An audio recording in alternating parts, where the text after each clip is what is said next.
Ladies and gentlemen, I want to confront a reality most people sense, but few dare to say out loud, our world is moving at breakneck speed toward a war that could change everything. A war no one wins, yet everyone pays for. The question is not if it matters. The question is, how long do we have before it arrives at our doorstep? History does not just sit in books collecting dust. It is alive, it breathes, and it warns us constantly. When you look back, every single global war started with the same pattern: arrogance from the powerful, silence from the people, and a refusal to learn from the mistakes of the past. Think of 1940. Small assassination in Sarajevo was enough to ignite the entire world because nations were already sitting on a powder keg of pride, alliances, and unspoken rivalries. Fast forward to 1939, the rise of authoritarian leaders, the collapse of economies, and the desperate push for expansion, all of it fueled another global disaster. Today, the exact same ingredients are on the table. Competing nations are stockpiling weapons, leaders are posturing, economies are collapsing under pressure, and citizens are too distracted to see what's really happening. That is the repetition of history. We are told this time is different, but it never is. The cycle is always the same. Small sparks, economic sanctions here, territorial disputes there, a proxy war in the background.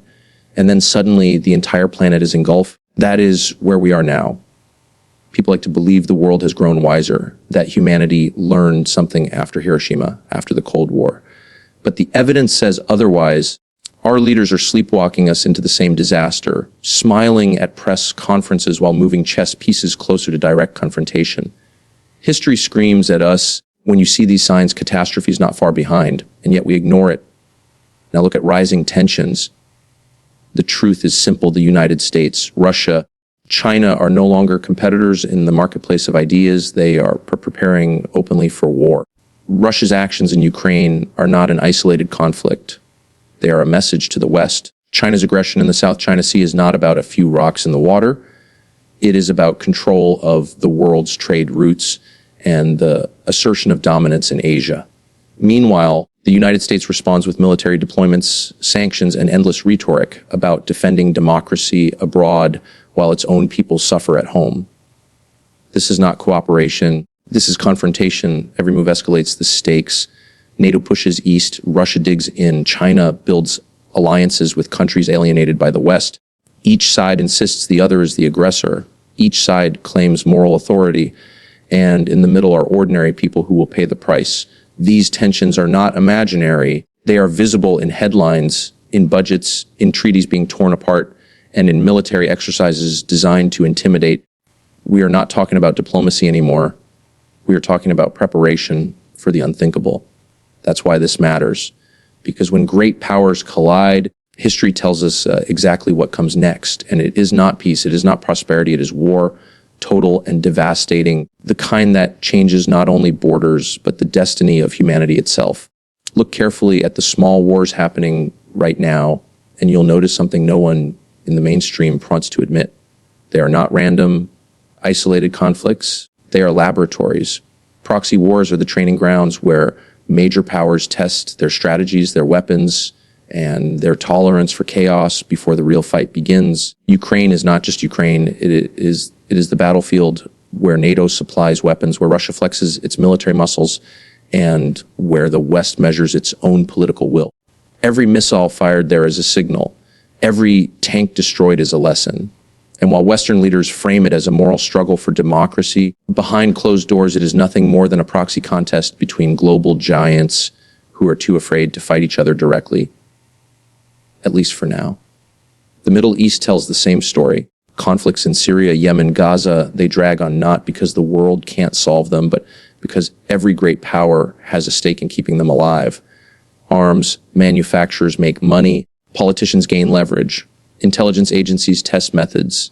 Ordinary people, families, children, they're the collateral damage sacrificed so empires can sharpen their knives. When we look at these proxy wars honestly, we see the truth. They are the rehearsal stage for something far bigger. And when the curtain finally rises, it won't be confined to one region. It will spread just like it always has until the entire globe is on fire. And here's the most chilling part, the nuclear danger. For decades, nuclear weapons were treated as unthinkable. Deterrent so terrifying that even during the Cold War, both sides hesitated. But today, that hesitation is fading. Leaders talk about nuclear options as if they're bargaining chips in a poker game. Russia hints at their use when cornered. North Korea flaunts its arsenal for attention. The United States upgrades its stockpile while pretending it's only for defense. And China builds quietly, steadily, ensuring it will never be outmatched. What does that mean for you? It means the line that once kept the world safe is being erased. The taboo is gone. The weapons exist, they are ready, and they are being normalized in public conversation. That's not progress. That's madness. Think about it. One miscalculation, one misinterpreted radar signal, one leader having a bad night. The world could change forever in a matter of minutes. Cities gone, millions dead, entire regions uninhabitable for generations. And yet the people in charge act as though they are immune from the consequences. They hide behind bunkers, behind power, behind their arrogance, while ordinary citizens are left with the unbearable risk. Nuclear weapons are not just tools of war. They are tools of extinction. The fact that serious governments are even considering their use tells us exactly how close we are to disaster. The world has been lucky for 80 years. But luck is not a strategy, and luck always runs out. Look at your wallet. Look at your grocery bill. Look at the price of gas, of electricity, of rent. Do you think this is just inflation, just the economy naturally rising and falling? No. This is the cost of conflict, the hidden tax of war you were never asked to vote on. Every sanction placed on another country, every shipping route disrupted, every pipeline sabotaged, those things hit you first long before they hit any politician or defense contractor. Energy markets don't collapse by accident. Currencies don't lose value without cause. These are ripple effects of a world moving closer to war. What's the first thing politicians do when they sense economic collapse? They point the finger elsewhere. It's Russia's fault. It's China's fault. It's the oil producers' fault, never their own reckless policies. Meanwhile, ordinary families are the ones choosing between heating their homes or putting food on the table. Small businesses close because supply chains are shattered. Farmers struggle because fertilizers and fuel cost more than their crops will ever bring in. And the irony, the same leaders who claim to defend freedom abroad are the ones crushing prosperity at home. War doesn't just kill on the battlefield, it strangles economies, it suffocates opportunity, it ensures the next generation inherits debt, not growth. That's the real price tag of endless confrontation, and you're paying it right now. And then there's the silence, the calculated silence. The media, supposedly guardians of truth, watchdogs of power, have chosen to look the other way. Instead of asking hard questions, they repeat the slogans handed to them by governments and intelligence agencies. They tell you everything is fine, that these tensions are exaggerated, that leadership is steady and rational. Really, does any of this look rational to you?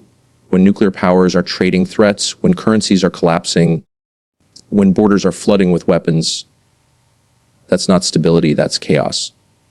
But you wouldn't know it if you rely on mainstream coverage. They show you curated sound bites, press conferences, military parades, and then quickly cut to celebrity gossip or sports. Distraction is the goal. Because if citizens knew how close we really are to disaster, if they understood the stakes, there would be outrage, there would be protests in every capital, demands for accountability, demands to stop this madness. So instead, the media gaslights you, they downplay, they minimize, they label anyone who questions the narrative as an extremist, a conspiracy theorist, unpatriotic. The result is a population lulled into complacency, walking blindly toward a cliff. But facts don't disappear just because journalists refuse to report them. Reality always breaks through.